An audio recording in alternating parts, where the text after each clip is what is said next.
Let's see.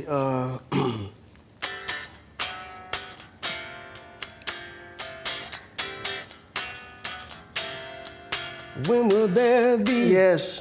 harvest Harvest of the World. Harvest for the World, You're one of my good. favorites You're of all good. time.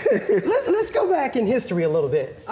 This here is an old album of Nat King Cole's, released in 1963. And something stands out about this album. And a few years later, the Isley Brothers had an album. Motown. For Motown. And you want to explain what stands out about these two albums and what was going on in history in terms of the crossover? Yeah. The problem with trying to cross over as black artists back in the early 60s. Like at that time, when you were trying to sell records, the companies were aware that if you tried to sell it in certain markets, particularly in the southern United States, that there would be like a block because, Nat King Cole, skin tone, or the Isley Brothers, he's skin black tone. and putting his face on the cover. So what they would do is they would take a photograph like that and put that on the front and say Isley Brothers, and then on the back you might see a smaller version of the actual artist.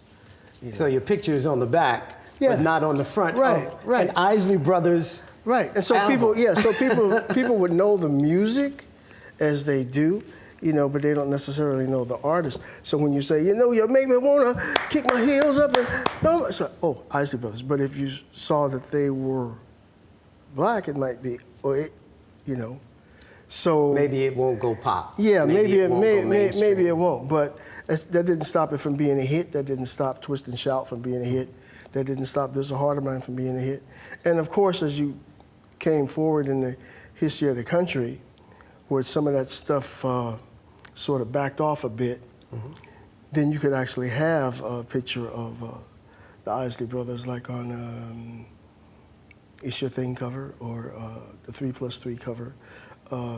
So that was just a political thing that the companies, being aware of that, did.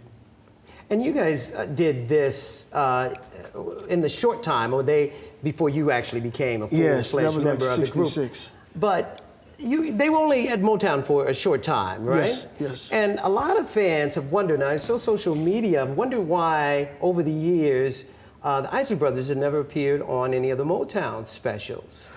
Well,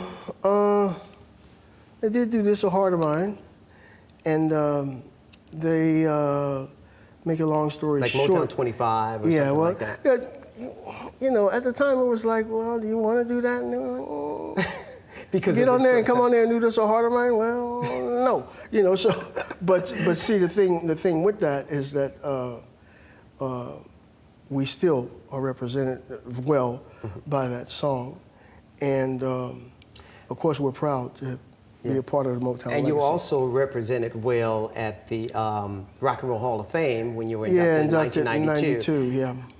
By Little Richard. Yeah, which is wonderful. That had to be fun. They go Good back golly, along. Miss Molly. They go back a long ways with him, and they both in like a mutual admiration society, and it was really nice for him to do that, and that was a great night.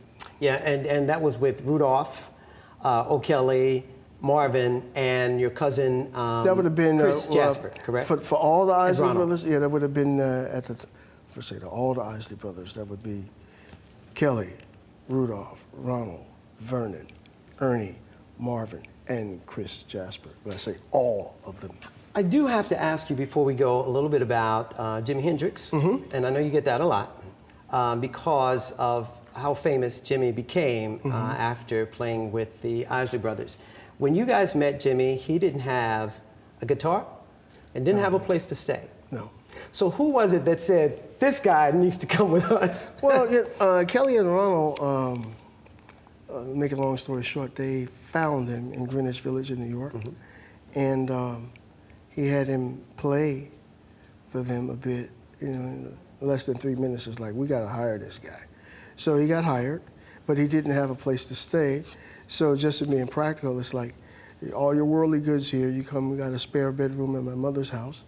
So he came to Inglewood, New Jersey, and he was in a spare bedroom with a brand new Fender guitar that they got him. And he was, this is like March of 1963. He was started a band before the first rehearsal was over. The way he played, some of the arrangements of the songs were altered to have more guitar. And he was obviously, I was 11 years old at the time. He was obviously a tremendous incredible he was. talent. I love the story you tell about seeing the Beatles for the first time. Yeah. And a few days later, one of your brothers said, hey, they got 2 guitar players, but we got Jimmy. But we got Jimmy. And when he said, and he did it just like that. But we got Jimmy. And when he said, but we got Jimmy, I looked over at Jimmy, and Jimmy was grinning ear to ear at that remark because it was true. What do you think was going on in his head at this point? I would think, you know, like the Isley Brothers had Shout and Twist and Shout. Those 2 songs the Beatles were performing before they came to the United States. What do you think about their performance of? Oh, that was great because the kids on the playground came to me and said, you know, the Beatles took your brother's song. I said, no, they didn't. They obviously listened, and I'm glad they did it.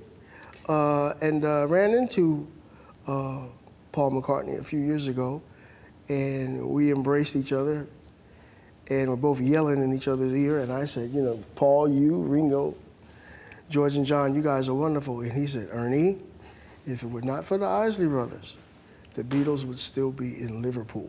And then he went on stage and said that in a microphone. And I ran into Ringo at the Rock when we got the Lifetime Achievement Grammy Award. And Ringo said, Ernie, you guys, the Isley Brothers, help us hit our stride.